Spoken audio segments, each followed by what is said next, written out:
Good day, everyone, and welcome to today's webcast on social engineering attacks on email. Before we start, just a few housekeeping items. All attendees are on mute to make sure we have the best sound quality for everyone listening in.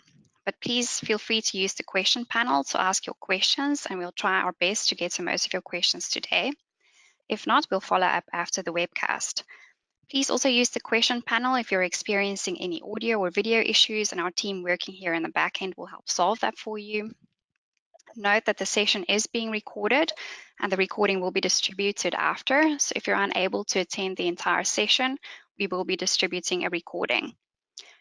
On the next slide, we have some information about the SolarWinds MSP Institute. This platform is an excellent resource where we've partnered with MSPs and industry leaders and experts around the world who have shared with us what works for them. It has plenty of assets, videos, and other resources to help build your business. So now I'd like to introduce our host and presenters for today. Our host is David Weeks, Senior Director of Global Sales and a familiar face to many of you here at SolarWinds MSP. He is joined by Colin Muir, Senior Sales Engineer, and also one of our mail experts. So with that, over to you, David. Perfect. Thanks a lot, Mia. Much appreciated. And thank you, everybody, for joining today.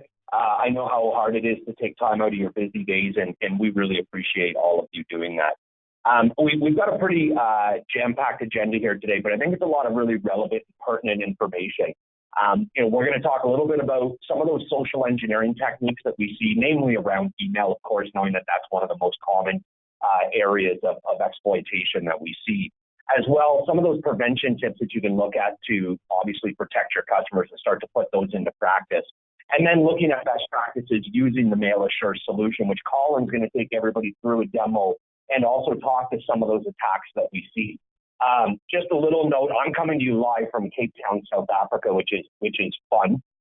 We've got Colin in London, England. We've got Mia in Amsterdam. So I think we're cornering the hemisphere for everybody today. So hopefully everybody finds value in this. And then obviously we'll have Q&A at the end, but feel free throughout the whole presentation, throw your questions into the Q&A panel, and we will take them as we go as well too. So starting off, let's talk a little bit about that social engineering side and some of those attack vectors that we see out there.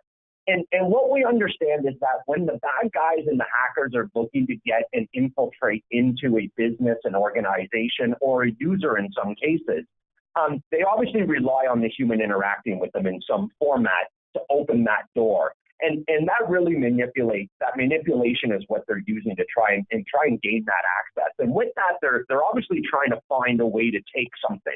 Access to that system gives them the ability to start to identify areas where they can have a financial gain. And those financial gains will come in a multitude of areas. That could be outright theft. That could be taking some types of data, which we all know how important data is, and taking that and selling that on the dark web. And there's multiple areas of social engineering that can happen out there. And we see a lot of them through email attacks, obviously, and I'm sure that's probably the most common many of you see. Website attacks as well too. Even wireless access points today. We're hearing a lot of that. QR code, phone attacks, etc. I don't know if a lot of you heard recently in a lot of locations that you're at, in events and in local shopping malls and centers and so forth. Many of you have probably even seen these charging stations for your mobile phones, and they're saying now be careful plugging into those because people are actually implanting malware into those, and they're just infecting those phones as they're in there charging them. So understanding, really thinking about your customers, what would be the goal of a malware infection or installation within your customer's organization? And something our VP of security always says is when he looks at a business and he says, where are your most vulnerable points? And what would I want to take from you if I was the bad guy? Is he thinks, how can I make $1 million off of you? And when you start to take that mindset, you start to look at the business objectively that way, it allows you to really start to identify what are those crown jewels and what are those sensitive areas that would be of value in the event that they were compromised. And that's where we want to start to layer our protection around. But ultimately, one of the most popular that we know out there is phishing attacks. And that's an area that we obviously want to focus on. So when we look at that number one attack vector being email, it's important for us to understand what the scammers and hackers are trying to obtain. And they love email because they can easily, in a lot of cases, get a user to click on something. They're getting very good at using email and making it look extremely legitimate in the way that the user interacts with that coming into their inbox. We see them on a regular basis, even in our own organization. A lot of them are caught, though, which is nice, and they never get to the inbox. And so part of that is understanding how you put up those walls of defense. And what we've done is we've started to layer more defenses around all of the users within the organization. And as a result, we're seeing a dramatic reduction in the amount of potential malicious activity that we get, or links are no longer available within the email, or the attachments are stripped out. And it's really about making it harder. That's what we're trying to do, is that the bad guys, dependent on the value of what they're trying to achieve at the end, will only take a certain amount of time to try and interact or to break into an organization to get to the data. And the idea is that we continually put up walls. And so we make it harder and harder for them to climb over those walls. And eventually they give up and they leave. So the easier the access, then obviously the easier it is for that bad guy to get in there and get what they want. So understanding that phishing is by far the biggest and most used of the social engineering tactics, right? We know that over 76% of organizations have experienced a phishing attack. And that's massive when we think about that. So how can we start to put that layer of security? And the layers that we talk about them, what we want to do is we want to look from perimeter level to interior to user and device level. And that's really the concept, so that we start to build those walls, that foundation around the users. And a lot of what we can do as well is even just educate users of what to look for. Look at the web address, even if it looks, legitimate. Look at the sender information. Does that look legitimate? Are there spelling mistakes in those types of emails that they're receiving? Because all of those are little triggers that, we want to take. And really, when unsure, just don't click on it. And so when we look at a business email compromise, right, and how popular that is, it's similar to spoofing, right, or baiting. And we know that there was over 1.2 billion losses were reported in 2018 due to email compromise scams. So obviously they work. And when they work, that means that they're going to continue to be utilized moving on. And so looking at something like Verizon's data breach investigation report, it states that many businesses' email compromise attacks have a value of 0 losses. So not everything actually results in a breach and taking something from the organization, but you still had a breach, and that's the issue. And that doesn't mean that maybe those bad guys haven't implanted something for a future attack. So as we move forward, what we're going to start to look at in the next slides is, what does all of this mean, and what are some of those examples to look out for? And Colin's going to take you through some real-life examples of those. So when you think about your customers today, don't think about, they're probably not a target, or, we've never really seen a lot there, so I think we're okay. It's not about if a breach will occur, it's about when one will occur. There is no such thing as absolute security. And we know that those cyber threats are targeting your customers. And SMBs are prime for those attacks. Why are they a prime? It may not even necessarily be the data that they have. It could be within their supply chain or their interaction with other organizations that the hackers and the spoofers want to utilize them to get to a larger organization. We've seen that on many of the major breaches worldwide in what a lot of times termed a leapfrog attack. And cyber criminals know that these businesses, these SMBs, a lot of times don't have the in-house security. So that's the leverage point for them to get in and utilize that organization to get to a larger, more valuable data set, or to gather information that they can use for future exploits. So SMBs, they're looking to you. They want an MSP to come in and help them.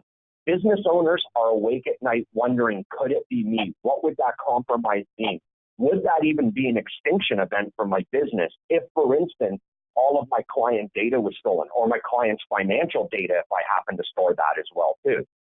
So, before we jump into what these social engineering techniques look like, what we want to know is, if you had to recover from a data breach, how would you do it?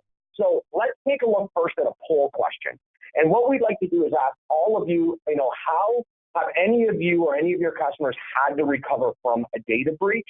And it's a simple yes or not yet. And it'll be interesting to see what these results are. All right, so 61% have had a data breach and 39% not yet. So those 39%, very lucky for you. Obviously, you haven't had it yet, but as I mentioned, I think it's only a matter of time. But the more that you can start to layer now and put those protections in place, the better opportunity that you're going to have to thwart this moving forward. So what I'm going to do now is I'm going to hand this over to Colin Muir, and Colin's going to take over now and start to show some other areas of, some real life potential attacks that are out there and the types of things that you should be looking for. So Colin, I'm going to hand it over to you now. That's great. Thanks very much, David. So, hi everyone. Just as David said, the level of sophistication and the detail when it comes to impersonation really is a cause for concern today, because with, I guess, what you could class as the uneducated user, it's easy to understand why they can be tricked into perhaps clicking on emails that could be classed as malicious. And what we're going to do now is have a quick discussion over some of the more common ways that the bad guys are actually getting into your business via email.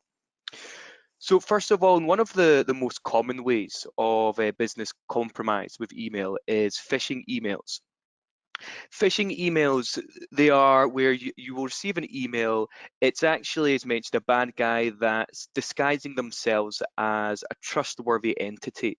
Now, with these phishing emails, they are usually sent en masse. They can be quite generic, and often they will have a link in there that a user might click to, and subsequently they may take sensitive data from that user regarding the company. Now, spear phishing is a little bit of an evolution of phishing. So what are the differences between phishing and spear phishing? Spear phishing is more designed to target a specific user, so more an individual rather than emailing out en masse. So as an example, what could happen is, let's say you're going away on a business trip somewhere, you post on social media, you might be going to an event. If the bad guys see that, they can potentially send an email mentioning that could be someone claiming to be from the same company, and thus they might try and ask once again for sensitive data to be leaked out of the company. It could also potentially be someone who is impersonating a staff member. As an example, you may get an email from what is apparently your CEO asking for an immediate transfer of funds to a specific bank account. And at that point, the user themselves, as mentioned, they've been specifically targeted, and they could, once again, release those funds, or perhaps even worse, give away some even more sensitive data. Business email compromise. So we've got this in place, as not a lot of people realize that the hackers, the bad guys, they can actually take advantage of individual mailboxes. As an example, it could be the case that a phishing email has been received. That user has given away the authentication details to their mailbox, and as a result, the hacker is then able to send email out from that mailbox. Now, that is a real concern, because at that point, if that hacker does end up sending emails out internally, there's no way for your fellow staff members to know that it's come from an illegitimate source, that it's not come from the person themselves. And this can extend beyond your organization, where the hacker, once they've gained control of the mailbox, they could potentially email out externally to perhaps business partners. And once again, that causes a knock-on effect of the business email compromise. Spoofing is one that we're going to take a look at in a bit more detail soon, but spoofing, hopefully you'll all be aware of. This is impersonation. So impersonation of the email address. What will happen is you will receive that email, you look at the address it's come from, looks fine, it's a usual contact that you have dealt with in the past, and yes, as a result, you will happily respond, you will happily give away any information that this person is asking for.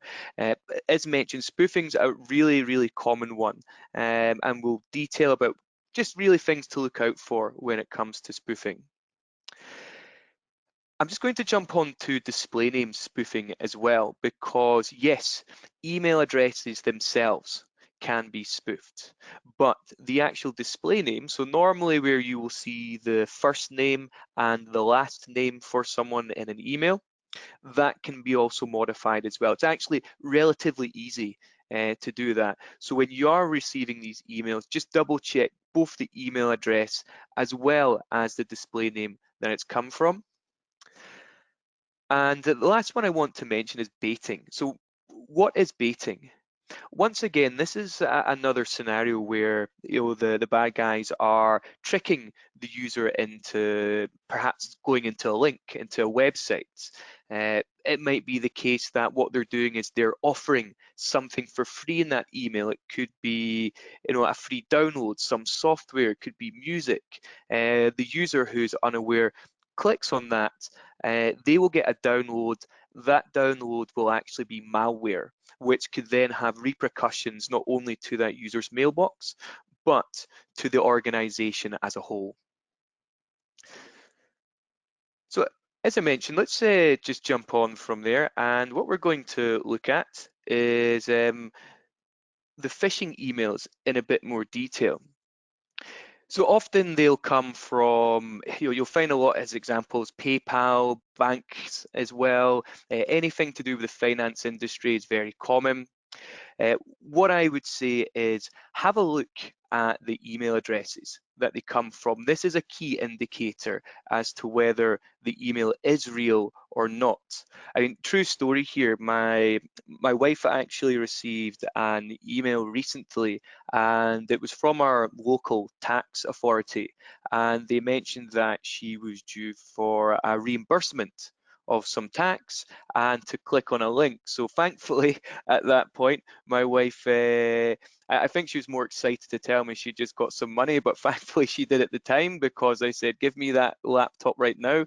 I looked at the email and you could see straight away it doesn't come from the correct domain name. So have a look at the domains. You'll typically find, it's quite obvious. They'll have dashes in there. The email address will be long as well. It will have links in there taking you to websites. So once again, where you do have a link that is masked, so you can see at the bottom there, we've got update mailbox. I would personally, if you're unsure of that email, at the very least, hover over the link, have a look at what the URL is, and once again, that should give you a little bit of indication. You also get a lot of password resets coming through. Now, I'm one that actually sees quite a few of these as well. So whether it's, as I said, your bank, any kind of finance website, or just any website where, once again, they could get detailed information and perhaps cost you money. Review the email address it's come from, have a look at it, and yes, these are the key indicators really that you're looking for. All I would say is just 10 seconds worth of review time will make all the difference, rather than blindly looking at an email and then clicking on it out of curiosity. So yeah, here we are again with business email compromise. So one of the things I mentioned to you as part of this is that user mailboxes can get compromised. I actually want to touch on the fact here with Mail Assure. We'll be going into this with the demo part, that we do have protection against any of your user mailboxes that have been compromised. And what we can do is, as soon as we notice that there is any potential dangerous email being sent from a user's mailbox, we can actually pretty much freeze that mailbox. You can choose how long to give you a review, and these are the kind of emails that you're looking for. It will typically ask for payments, bank account details, anything along those lines. Always be vigilant when you receive these types of emails. Always make sure, if it's large sums of money that they're talking about, go back to the potential employee that had sent it out and confirm with them. But you can see here the email addresses, the from address looks semi-legitimate. We've got the email in there, it looks like it's come from an actual person. So yes, as I said, the level of sophistication and impersonation has really advanced in recent times. In terms of what MailAssure can do here, and just generally any email terms, we would always recommend having this extra layer of protection in the form of a spam filter.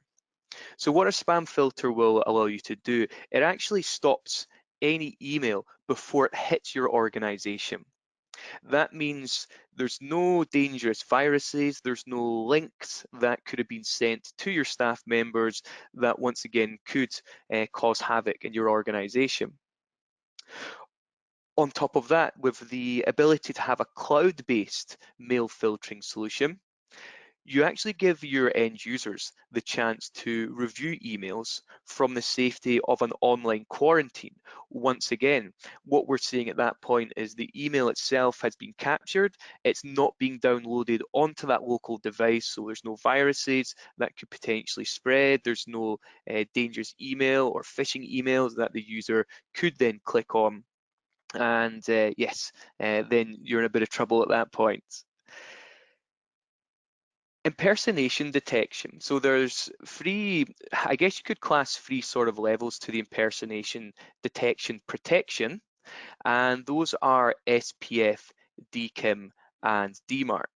So what are these protection methods?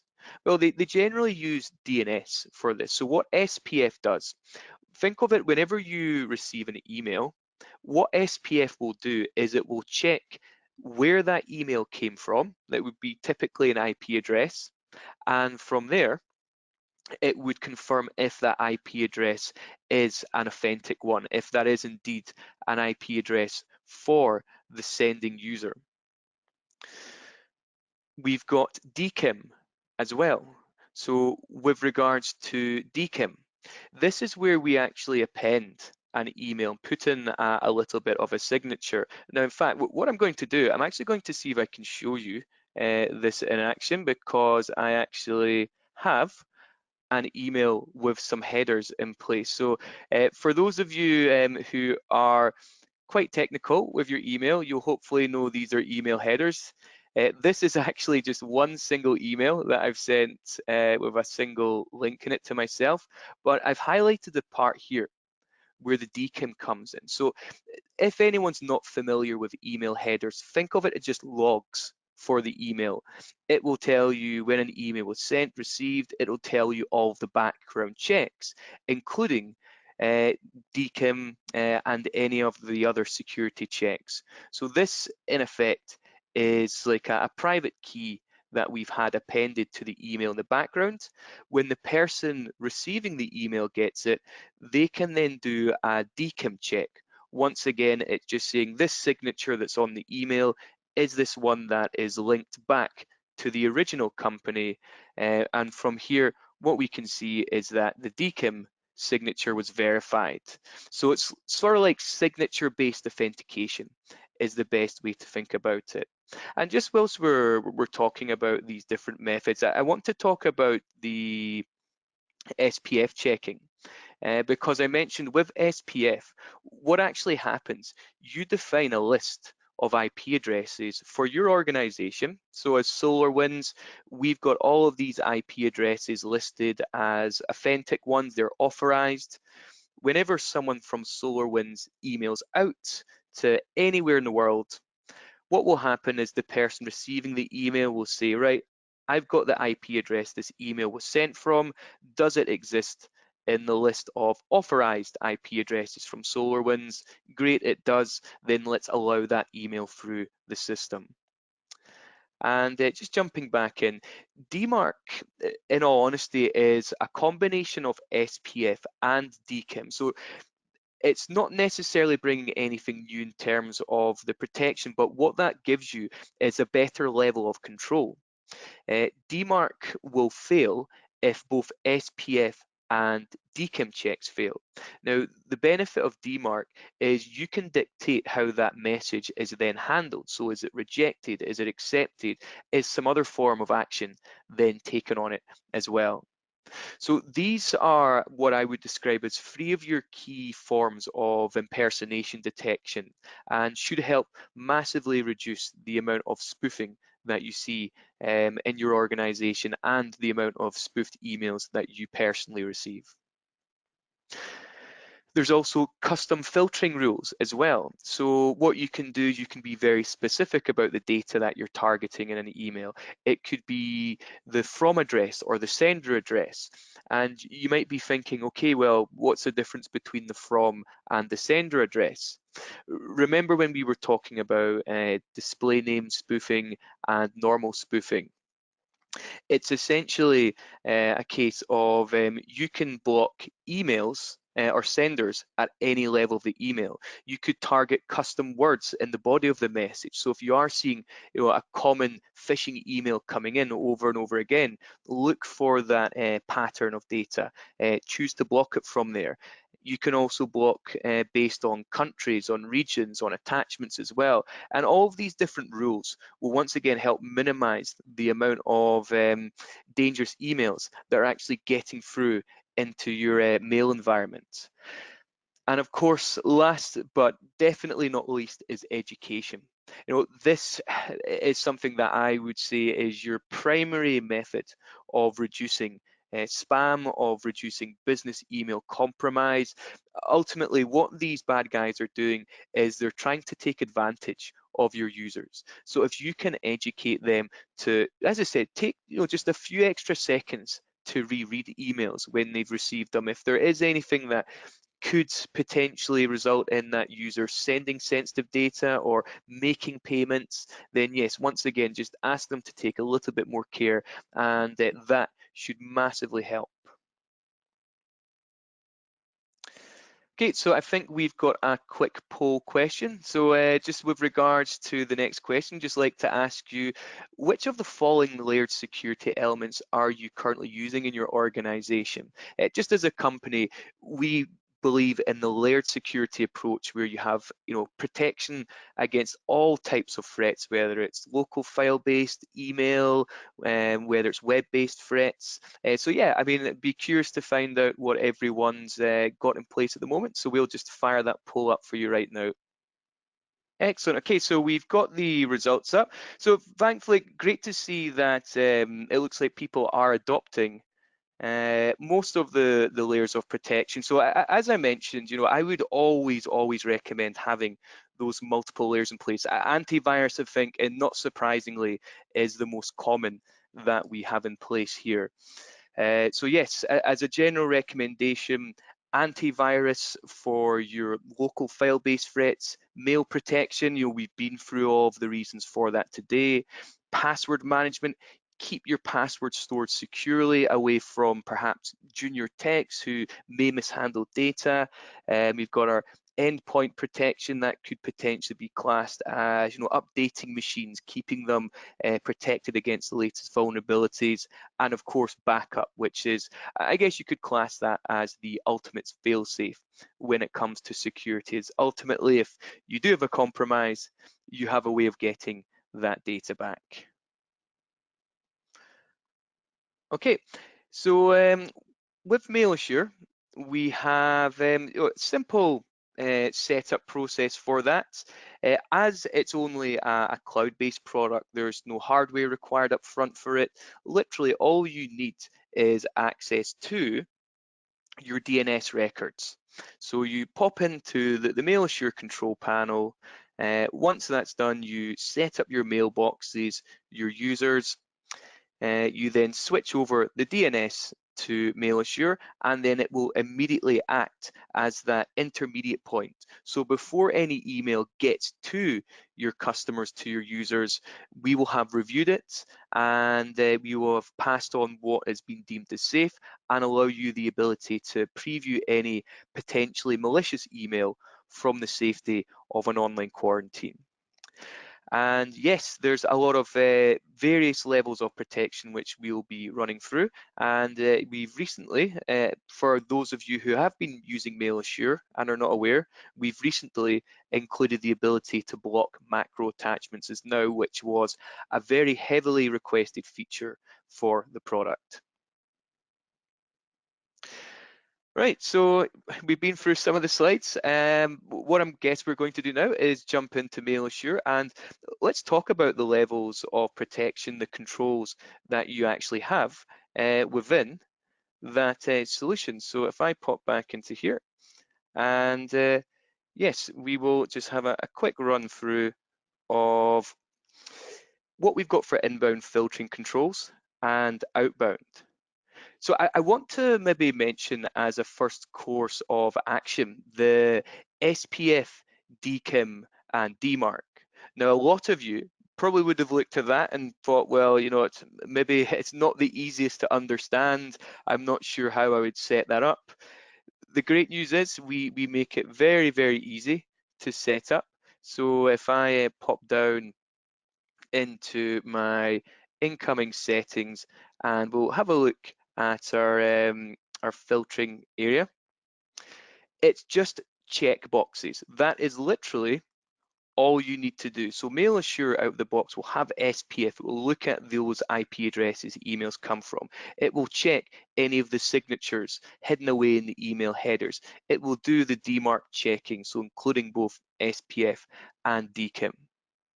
It should also mention as well, with MailAssure, we do have TLS available. This means that any emails can be transmitted over an encrypted connection. If somehow someone intercepts the email, not a problem at all. It's delivered over an encrypted connection, so none of that sensitive data can be compromised. If we scroll back up to, down to our incoming protection settings, I mentioned about some of the rules that you can put in place, where it could be the sender, the recipient. You can create all of these conditions either at top level, or it can be as granular as going down to individual clients. So here are a few of our options that we have in place. You can see subject, from address, country, continent, words in the message body, languages are all included, along with all of our different conditions if we need to add them in place. Going down from there, let's talk about the attachments. So with the attachments, we give you the option to block certain attachments. Now we've created a nice list of what we feel are the ones that out of the box you would want blocked. However, you will have the option of modifying this list. And what I might say is, right, well, I'm blocking some attachments, but there's also another set of attachments which could be dangerous. You know, a lot of the bad guys will use these types of attachments to compromise machines, but there is also a lot of legitimate email with these attachments. And with this section called disallowed release extensions, what happens is the emails go into quarantine, but we do not give end users the ability to release them. And I did say educate the users. If you still don't trust them after educating them, this might be an ideal setting, because as an administrator, you would be able to go into MailAssure, preview the email, and you can make the decision on behalf of that end user. Other attachment options, so password protected archive, like zip RAR files that may have passwords on them, potentially unwanted attachments. This might be peer-to-peer software, spyware. We've got hidden executables where you may get an attachment that is actually posing as another file type. And of course, we've got macros as well, which we mentioned is a recent inclusion into the service, and one that we did get a lot of requests for.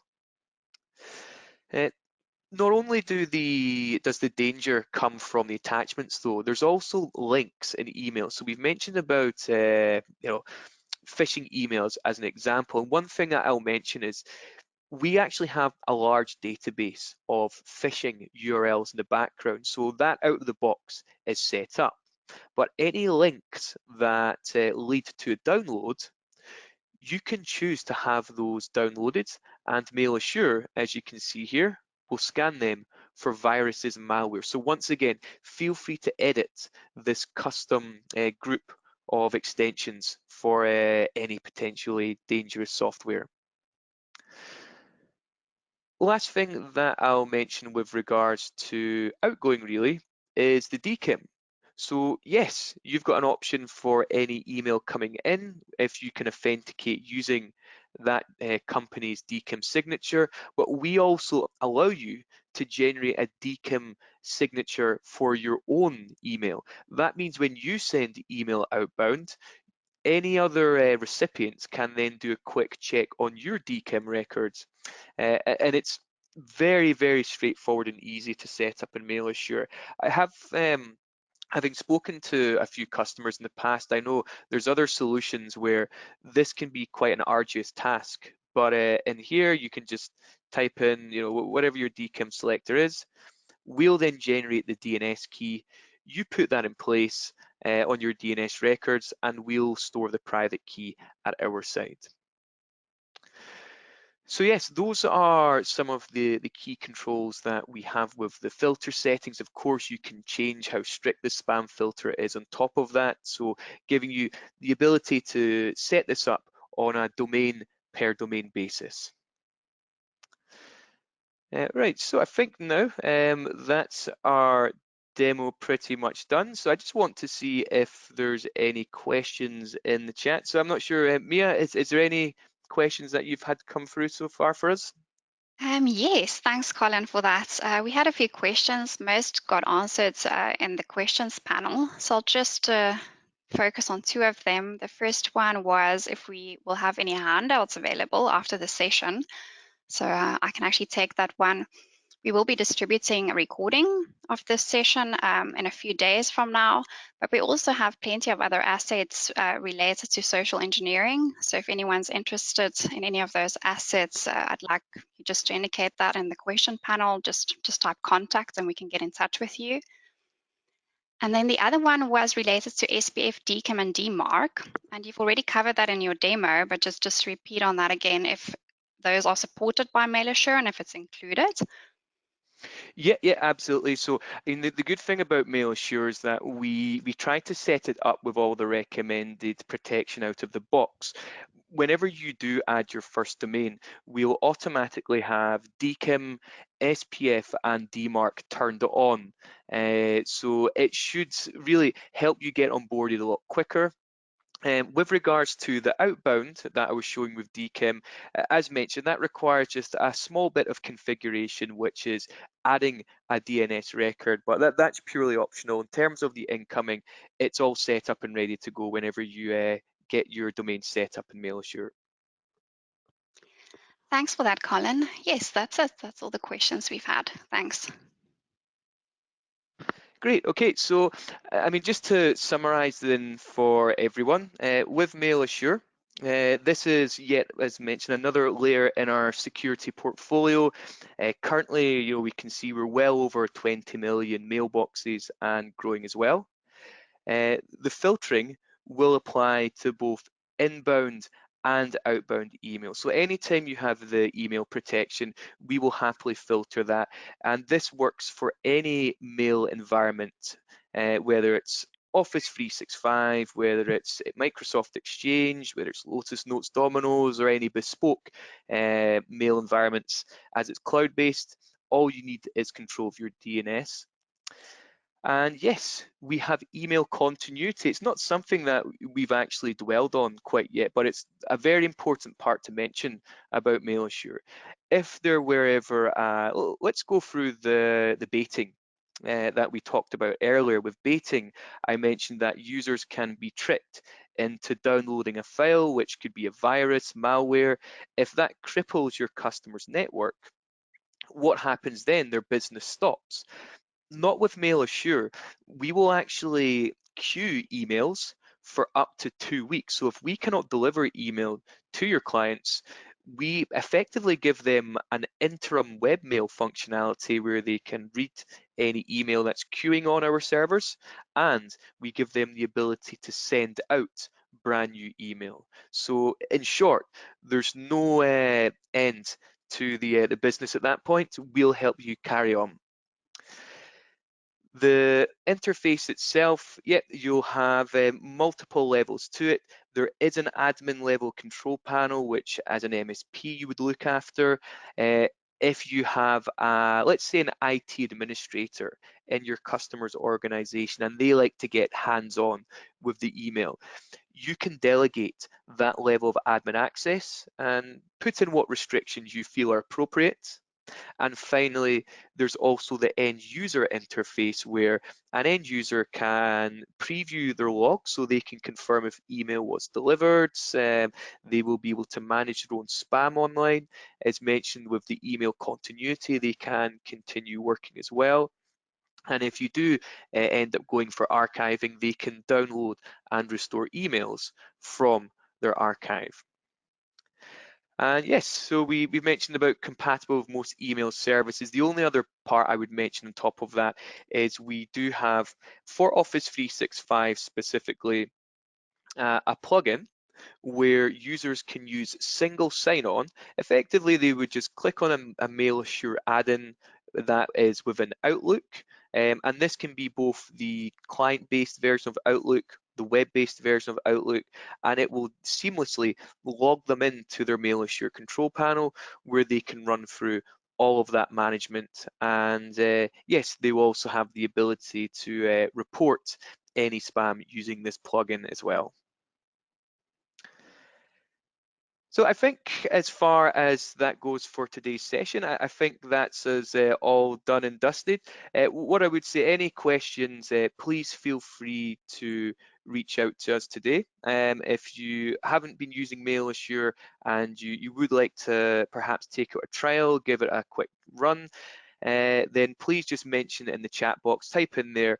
We'll reach out to you regarding that and can help get you set up with a trial and perhaps a little demo if you want to go into it in a little bit more detail. Great, okay, so I think that's all done for today. I guess thank you all very much for attending. I'd also just like to give a quick thank you for Mia and David as well for joining us on the session. So thanks both for that.